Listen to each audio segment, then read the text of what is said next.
Benvinguts al videoblog Esgarrinxades Utòpiques. Avui parlarem de por, de la Stefan Zweig, traduït pel Joan Fontcuberta i publicat per Quaderns Crema.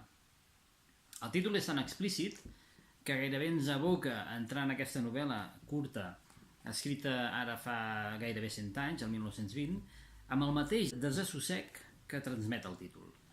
Zweig ens explica els sentiments d'una dona, petit burgesa, després que el seu adulteri sigui descobert. Més enllà d'entrar a jutjar o definir aquest adulteri, l'autor el que fa és ensenyar-nos com canvia la vida d'aquesta dona a partir del moment que sap que el seu secret ha deixat de ser-ho. Vivim la por irracional d'una dona que veu en cada gest del seu marit, en cada paraula, l'evidència que la seva falta és coneguda i que tard o d'hora el seu marit li retraurà.